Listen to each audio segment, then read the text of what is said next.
viernes pasado yo compartía con ustedes 2 principios sobre la unción Jehú. Les decía que la unción Jehú como personaje significa un imitador de Dios. Y les decía que en el Nuevo Testamento nosotros encontramos a una sola persona que se atrevió a decir una frase como esta: imítenme a mí de la misma manera que yo imito a Cristo. El apóstol Pablo llegó a tal, vamos a decir, permítame usar esta frase, a clonarse. Usándolo en el término amplio, por favor, de tal manera con Cristo que él pudo decir: imítenme a mí de la misma manera que yo imito a Cristo. Jehú significa uno que imita al Padre, uno que imita al Señor. Y él decía algo importante, que Jehú no era ni descendiente de profetas ni descendiente de reyes. ¿Por qué esto es importante? Porque no solamente para este momento de la historia, todavía Israel se maneja por lo que es el abolengo, por lo que es la línea genealógica. Perder en el Israel natural, tu línea genealógica significa que tú pierdes tu dignidad. Y encontramos en la Biblia en diferentes lugares como sacerdotes perdieron su posición sacerdotal simplemente por no poder probar su genealogía. Ahora, para lo opuesto también es verdadero. Por el hecho de no ser descendientes ni de la línea profética ni de la línea real, a él no le correspondía el reinado. Y una pregunta que para mí clave desde que empecé a estudiar la unción Jehú yo la empecé a estudiar hace muchísimos años por mi llamado profético. Pero una de las preguntas que empezó a tocar mi corazón tenía que ver: ¿por qué Dios levanta a un hombre como este, que en la descripción de su carácter era un hombre rudo, era un hombre sin modales, era un hombre, por supuesto, sin genealogía, como les estoy diciendo?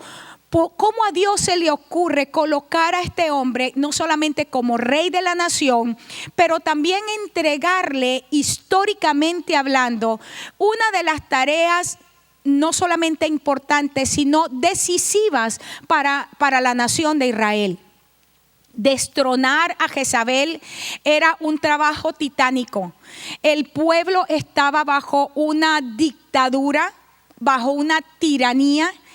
Nadie para ese momento tenía la osadía de levantarse en contra de Jezabel, porque todo el pueblo estaba asustado. Y cuando estoy hablando de todo el pueblo de Israel estaba asustado. Estaban operando bajo un espíritu serio de terror, porque Jezabel opera de esa manera. Empieza a producir terror en la tierra y la gente empieza a ceder sus derechos. Y yo quiero que pienses en lo natural, lo que está ocurriendo a nivel de lo que son naciones, nuestras naciones en otros continentes, de lo que está ocurriendo a nivel político y cómo está operando el espíritu jezabélico a través de dictaduras que están siendo avaladas por sistemas democráticos. Eso está ocurriendo en este momento. Jezabel era una dictadura, una tiranía, pero avalada bajo el concepto o bajo la relación de matrimonio, de legalidad de estar casada con el rey. Primero lo natural y después lo espiritual. ¿Por qué esto es importante? Porque si en lo natural nosotros estamos viendo en este momento la tiranía a nivel del liderazgo político, quiere decir que no estamos muy lejos de que esto sea implantado o pueda ser implantado en la iglesia de Jesucristo, a menos que nosotros nos levantemos con la voz y la unción de Jehú. Amén. Ahora bien, compartía y decía que Jehú él pudo entender la revelación que este hombre recibe, es que los principados y las potestades de maldad no las iba a derribar ni con suavidad, ni con cortesía, ni con modales. Por eso Dios lo levanta, un hombre que no conocía de protocolos, era un hombre que no conocía ni el protocolo político ni el protocolo de la realeza. Pero quiero que entiendas, en momentos de crisis agudas y profundas, Dios va a utilizar no gente que va a ser políticamente correcto, sino que gente sabiendo y entendiendo que Dios quiere traer solución, va a operar en el medio de Dios, en el poder de Dios, para hacer que la obra de Dios se produzca. Y va a pasar por encima del estar políticamente correcto o religiosamente correcto o lo que tú quieras llamar. Amén.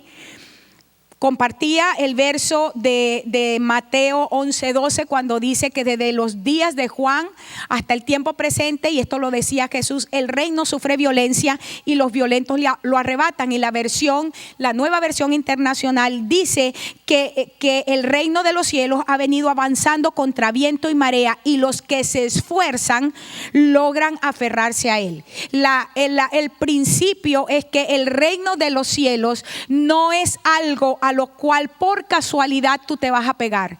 Los principios del reino no es algo que por casualidad van a venir a tu vida, sino que de manera violenta vas a tener que aprender a poseer lo que Dios está diciendo en el cielo, de esa misma manera establecerlo en la tierra. Llámese esa tierra tu vida, llámese esa tierra tu familia, llámese esa tierra tu iglesia, tu comunidad, tu trabajo, tu escuela. Y esto es sumamente importante para nosotros en este tiempo. Ahora bien, terminaba diciendo que la violencia en el reino, esto es la semana pasada para que tengamos la idea, es estratégica.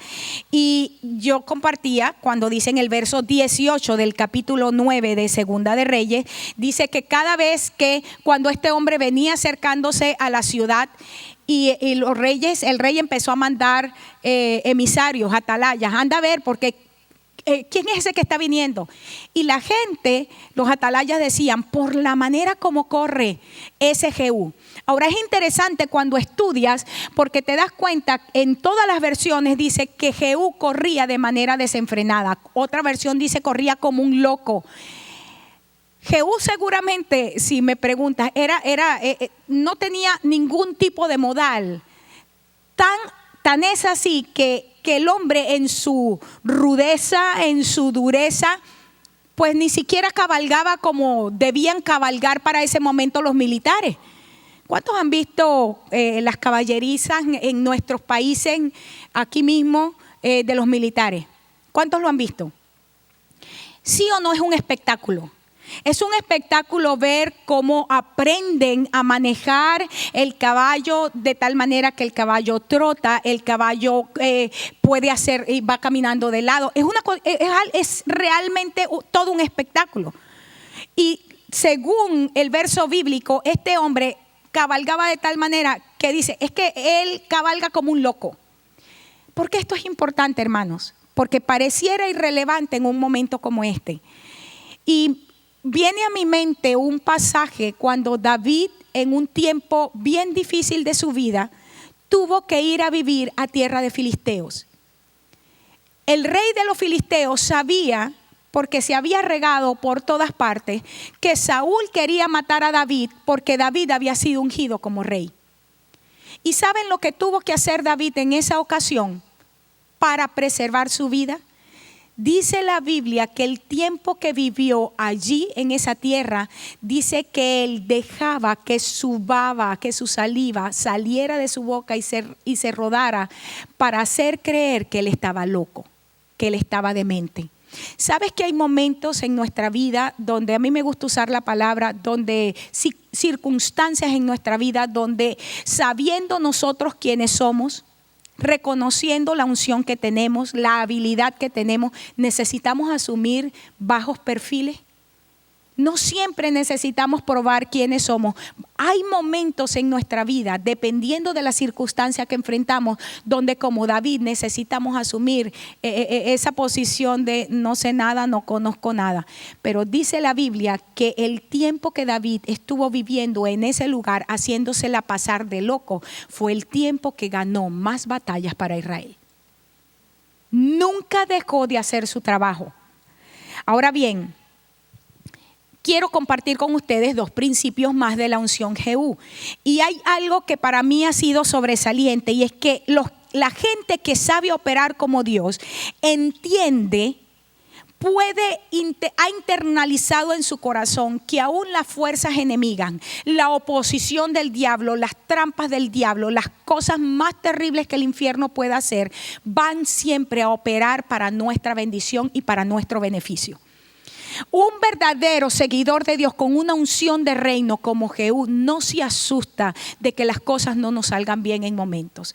No entre en pánico porque a veces se nos cierra una puerta. No entre en pánico porque da la impresión que algo se nos volteó y está, como decimos en Venezuela, patas para arriba. ¿Por qué? Porque nosotros podemos entender que Romanos capítulo 8, cuando dice que todas las cosas, y esto es todas las cosas, incluyendo al diablo, van a ser de bendición para la vida de aquellos que han sido llamados conforme al propósito de Dios. Usted ha sido llamado por Dios para cumplir un propósito que solamente a través de su vida va a ser cumplido. Por lo tanto, no hay nada que el enemigo pueda hacer, escúcheme bien, no hay ningún plan que le pueda salir a él demasiado bien, demasiado divino, sabrosísimo, excelente, que pueda hacer que su destino se pare. Lo único que hace que su destino se quede frisado es su actitud. Pero ni siquiera el infierno tiene esa capacidad. ¿Por qué? Porque aún Satanás trabaja para nosotros, opera para nosotros. Cuando en el libro de Hebreos, el autor de Hebreos dice de manera magistral, dice hablando de los ángeles. ¿Quiénes son los ángeles? Ahora déjame decirte, todo el mundo entiende allí a los ángeles solamente como los que están con el Señor. No, ángeles en el griego es neuma, viento. Y el calificativo nos va a decir si son de Dios o no son de Dios. Pero allí simplemente utiliza la palabra ángel. Quiere decir que pueden ser los ángeles de luz o los ángeles de tinieblas. Y el autor de Hebreos dice, ¿quiénes son los ángeles? Son seres ministradores que están al servicio de los santos. Lo que quiero decirte es que la unción Jehú te trae una revelación a tu vida que es aterradora para Satanás. Y la revelación es que aún él y todas las fuerzas del infierno van a tener que operar para que tu bendición venga. Van a tener que operar para que el propósito de Dios sea establecido. Todas las cosas ayudan a bien a aquellos que hemos sido llamados conforme al propósito de Dios. Y nosotros hemos sido llamados conforme al propósito de Dios. Amén.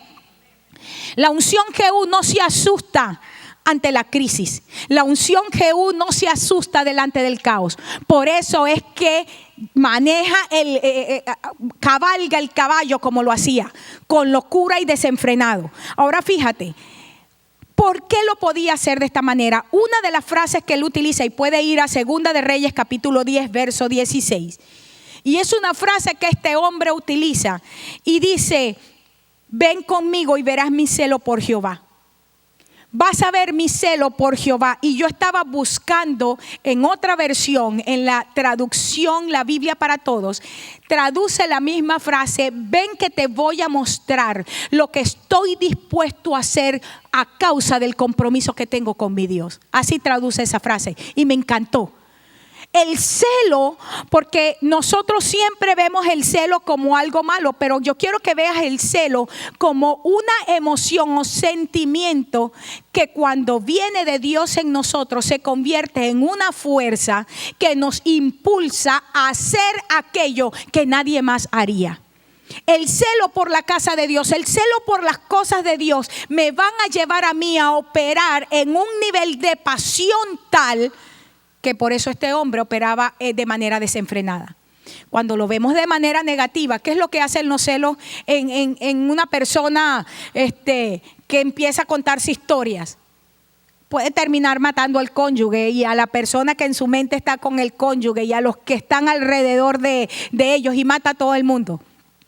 Pero en esta forma como lo está usando aquí, Jehú dice: yo quiero que tú vengas a ver, y voy a usar la traducción del el PDF, cuando dice: yo quiero que tú vengas a ver lo que yo estoy dispuesto a hacer por mi Dios, por su obra, a causa del compromiso que tengo con Él. Y la pregunta que tengo para ti esta noche es: ¿cómo está tu corazón en cuanto a lo que Dios te ha dicho que hagas? ¿Cómo está tu corazón? ¿Cuál es la posición que tienes en tu corazón con respecto al propósito de Dios para tu vida? ¿Tienes celo al punto de decir: no voy a permitir que nada ni nadie ni siquiera lo toque, ni siquiera lo acaricie? Que nada ni nadie ni por un momento le pase por el pensamiento más remoto, no venga a nadie de creer que puede robarme lo que Dios me ha entregado. Tener celo por las cosas de Dios significa que lo cuido aún con precio de mi propia vida. Esto es lo que está diciendo Jehú, y es una de las razones claves por la que Dios levantó a Jehú, y es una de las razones claves por la cual la unción Jehú tiene que operar en este tiempo. Estamos en un momento donde Satanás quiere robarnos de todas las cosas que el Señor nos ha entregado como herencia. Y déjame decirte, una de nuestras herencias maravillosas tiene que ver con los códigos morales que nosotros tenemos. Más que y por favor, en el nombre de Jesús, sácalo del concepto religiosidad o como lo hayas aprendido. Pero quiero que veas algo. Todas las sociedades, históricamente hablando, que han sucumbido ante una decadencia moral donde los valores éticos trascendentales del ser humano pues empiezan a ser devaluados. Históricamente podemos verlos uno tras de otro, han ido cayendo. No importa qué tan poderoso haya sido ese imperio, ese gobierno, esa nación. Y la razón por la cual Satanás quiere diluirnos en lo que son nuestros principios, en nuestra ética moral y cristiana, es porque sabe que es la manera más efectiva para que nosotros como nación, una nación santa, cuya ciudadanía es celestial, cuyo rol es sacerdotal, sabe que la manera efectiva de destruirla es haciéndonos diluir nuestros principios. Y por eso la unción Jehú es importante. Quiero que entiendas que el hombre y la mujer de Dios en el liderazgo que Dios levanta con esta unción es un hombre, una mujer de Dios que con celo de Dios, probablemente parezca loco para otros, pero con celo de Dios va a hablar al pueblo con respecto a la manera como tiene que caminar y cómo tiene que vivir en este tiempo. No es el mensaje más popular, pero déjeme decirle, Jehú históricamente puede encontrarlo usted de todas maneras en las crónicas de los reyes, en cualquier libro de historia del pueblo de Israel. Es recordado como el hombre que tuvo la testosterona de destronar a una dictadora. ¿Me está entendiendo lo que quiero decir?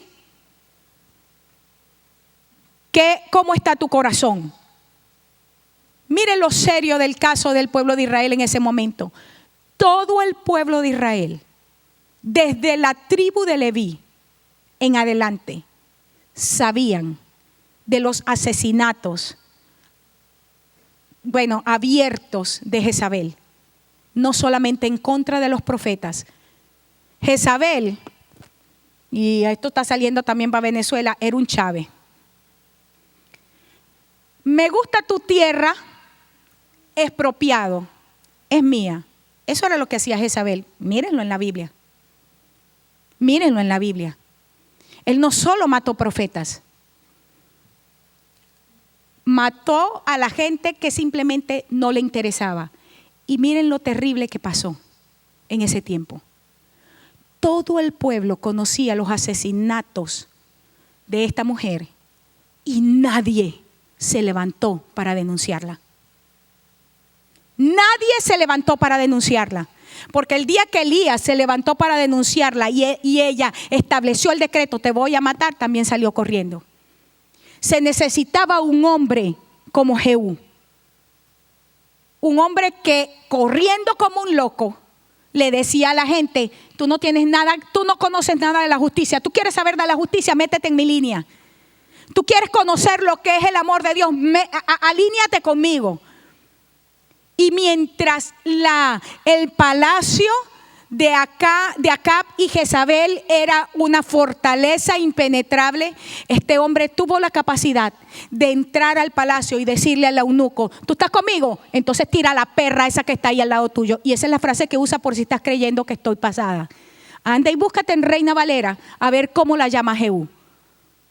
Le dijo: lanza la perra esa de la ventana, porque eso es lo que ella es, una perra. Revisa la palabra. Por eso es que esta es una unción, es una unción sin modales.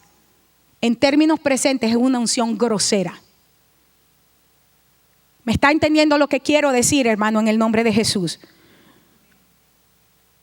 El trabajo que tenía este hombre en sus manos, lo puedes leer allí en el verso, dice: yo te he ungido por rey sobre Israel, pueblo de Jehová.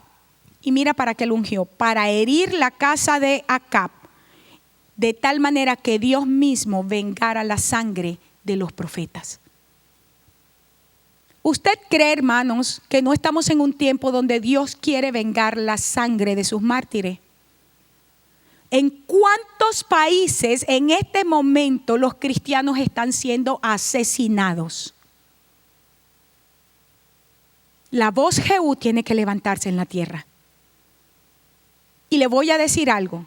Nosotros decimos: estamos en un país maravilloso. Escúcheme, porque si las cosas siguen aquí como van, viene persecución para la iglesia. Entiéndalo, porque nosotros representamos un bastión que no le interesa a los, perdóneme la redundancia, a los intereses políticos que están siendo establecidos en este momento. Pero la voz Jehú tiene que levantarse. El vivir aquí no significa que usted cierre sus ojos y sus oídos al hecho de que tenemos cientos de cristianos que mueren diariamente en otros países por causa de Jesucristo. Y son nuestros hermanos que están siendo asesinados, torturados por el testimonio de Jesús. La voz Jehú tiene que levantarse, porque es una voz que restaura la justicia en la tierra. Y no importa que estén a kilómetros de nosotros, la voz Jehú tiene que levantarse para hacer valer los derechos de hombres, mujeres y niños que están siendo asesinados impunemente en el nombre de Jesús. No podemos seguir en silencio. No podemos seguir callados ante lo que ya en lo natural es algo dantesco, porque no tiene nombre. Puse hace unos meses atrás una foto que cuando la vi, créame que me llevó a las rodillas. Un caso en África hace unos meses atrás, porque en estos países, para que la gente se reúna en uno de estos países, ellos entran por números. ¿Y sabe dónde es el bellísimo edificio? En las lagunas. En las lagunas. Y ellos entra un grupo, y cuando ese sale, entra el siguiente. ¿Y sabe lo que pasó en esa foto que yo coloqué? El grupo saliente lo descubrieron los militares. Y la foto es cuando uno de ellos tomaba a un niño como de 2 años, los tiraba al aire y hacía tiro al blanco. Eso lo están haciendo con nuestros hermanos en este momento. No me venga usted con que necesitamos modales para enfrentar tal situación. No me diga usted eso.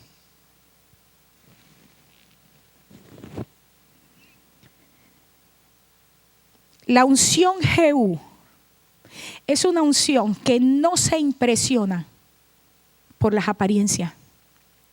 La unción Jehú no se impresiona por lo exquisito de una situación. La unción Jehú no se arrodilla ante lo maravilloso que pueda lucir algo, lo espectacular. La unción Jehú no conoce de etiqueta. La unción Jehú simple y llanamente tiene entre ceja y ceja que hay que vengar la muerte de los profetas.